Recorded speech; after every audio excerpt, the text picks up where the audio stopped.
Okay, let's unpack this. We are diving deep today into one of the most uh, universally relatable experiences. I think we can all agree on that one.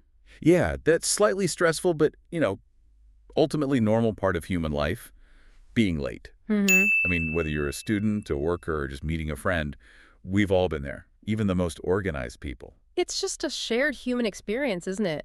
And while that feeling of being late is common, our mission today is really practical. Okay. This deep dive is focused on real-life communication, how to take that moment of stress and turn it into, well, a chance to show some great etiquette. I like that framing. It's not just a mistake, it's an opportunity. Exactly. We're extracting the polite and professional knowledge you need to talk about delays in English, moving way beyond just the basic vocabulary. So let's ground ourselves. If I tell someone I'm late, what does that technically mean? At its core, it just means arriving after the expected time. Simple as that. We said 9:00 a.m., you show up at 9:15, you're late. But the language around it, that's where the real learning happens. We tend to rely on two core phrases, and they mean very different things. Okay, so we have I'm late and we have I'm running late. What's the critical difference there? Well, I'm late is a simple statement of fact. You usually say it after it's already happened, like, I am late for class today. It's done. It's in the past. Right.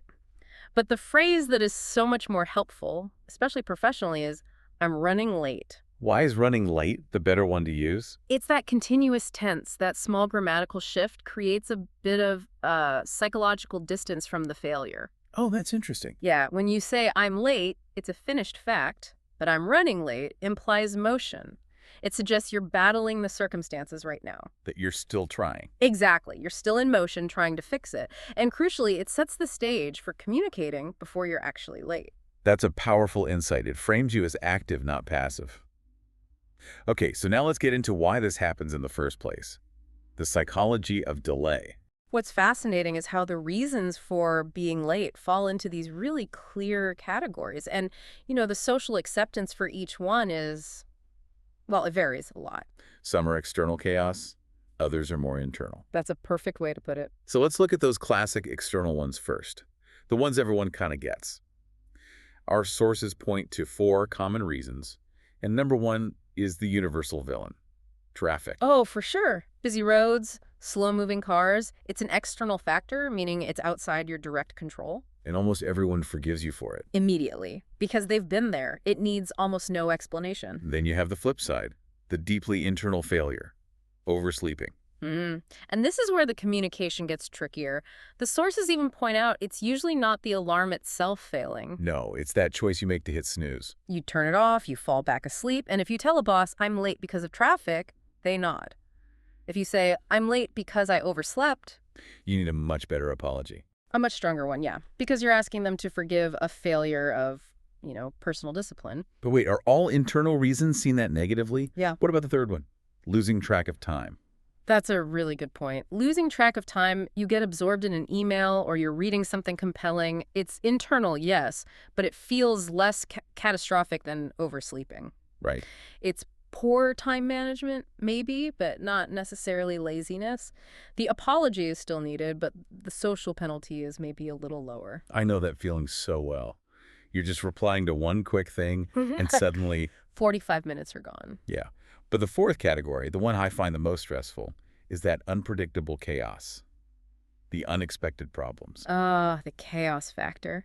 Your train breaks down, the car won't start. Or you just can't find your keys for 10 agonizing minutes. Yes, the wallet search.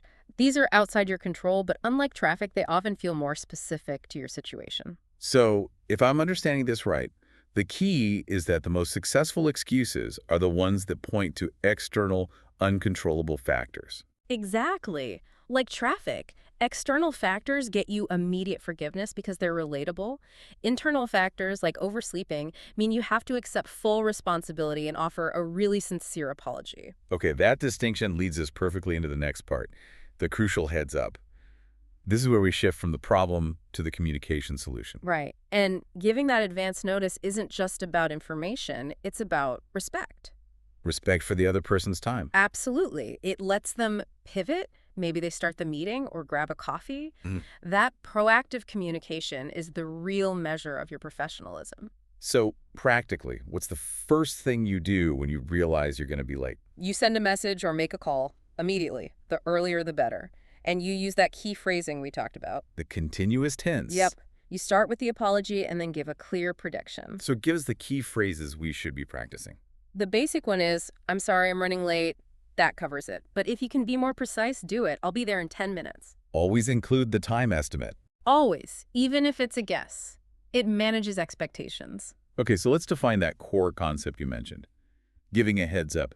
It's such an essential English idiom for this. Giving a heads up just means telling someone in advance, giving them a forewarning. It's informal, but, it's used everywhere. So what are some other ways to phrase that warning? Yeah, you want some variety. Keep it clear and quantified. So you could say, just wanted to give you a heads up. I'm stuck in traffic and I'll be about 15 minutes late.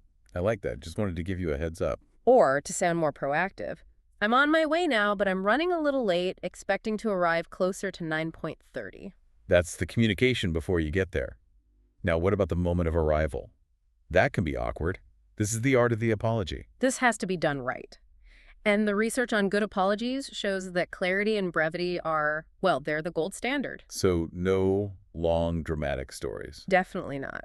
The simplest and most common phrase is the best for a reason. Which is, I'm sorry I'm late. Precisely. It's short, it's clear, it's universal, it's your starting point for almost any situation. But my instinct is always to launch into the whole story. I want them to know it wasn't my fault. You have to resist that urge. The etiquette is that the explanation should be short. One sentence, max. Really? Just one? Yes, because the point isn't to justify yourself. It's to show you respect their time enough not to waste more of it with a long monologue. Oh, that's a key insight. A short explanation is actually a sign of respect. It is. A long story can just sound defensive. So you pair the apology with a simple reason. I'm sorry I'm late. I was stuck in unexpected traffic. Or, sorry I'm late. I lost track of time. Perfect. Apology first, brief reason second. You keep the focus on the here and now, not the past drama. And what if it's a more formal professional setting? A big meeting, sorry I'm late, might feel a bit too casual. For those environments, you elevate the language. Instead of the informal, I'm sorry, you use, I apologize for being late. It just sounds more serious. It carries more weight.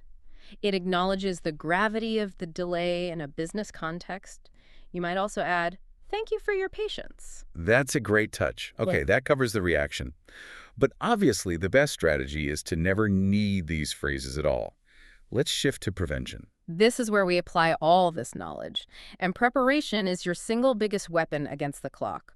We can break these tips down by time frame. I like that. Let's start with the night before. This is all about creating what we call a launch pad. You prepare your essentials, your clothes, your bag, your keys, your wallet. Put them all by the door. Exactly. It prevents that I can't find my keys panic that can easily eat up 10, 15 minutes. Okay, and then the big rule for the morning of, leave earlier than you think you need to. This is non-negotiable. We all suffer from the planning fallacy. We underestimate how long things take. If you think the drive is 20 minutes, plan for 25. That buffer is a stress reducer. It is. You build in time for those small, unexpected problems, and you arrive calm, not panicked and rushing. So it's about building in micro buffers for everything. Getting dressed, packing the car, the travel itself. Precisely. And don't schedule things back to back. Now, for the people who struggle with oversleeping, that internal chaos, what's the routine tip for them? Use multiple alarms, and here's the key. Place the second alarm away from the bed. So you have to physically get up. It forces you to get up. It overrides that subconscious desire to just hit snooze. You're essentially tricking your future self into cooperating. I love that, tricking your future self. Lastly, what about strategic scheduling to stay on time all day? Avoid scheduling commitments too close together. If you have a meeting at 11:00 and another across town at 11:15, you've just set yourself up to fail. You're guaranteed to be late for the second one. For sure. You have to time block the transitions, the time to walk to the car, the time to mentally shift gears. Those transitions are as important as the meetings themselves. Let's connect this all back to the listener. Why does this matter so much to them personally? Because being on time is an investment in your own confidence and your own mental well-being. How so? The sources are clear on this. When you arrive on time, you feel calm. You feel in control. You're able to focus better. And you can actually enjoy the event you're there for instead of spending the first 10 minutes just recovering from the stress. That feeling of calm control is just invaluable. Okay, this has shown us that while being late is normal, managing the communication around it is a skill we can absolutely master. And we just want to leave you with a final thought on this. Lateness is a human error. Being late once, or even sometimes, it doesn't define you as a person. Right. What really matters is the attitude you take, learning from it, improving, and trying again. It's the effort to respect other people's time that truly counts. That's the growth mindset we love. So as we wrap up, we want to give you, our listener, a challenge. Practice answering this question in English using the phrases we've talked about today. The question is, are you usually on time or often late? Think about the causes. Is it traffic, or is it that internal battle with the snooze button? And then practice formulating a concise, honest response. It's truly the best way to make all this knowledge stick. Thanks for diving deep with us. Keep practicing, stay confident, and happy learning.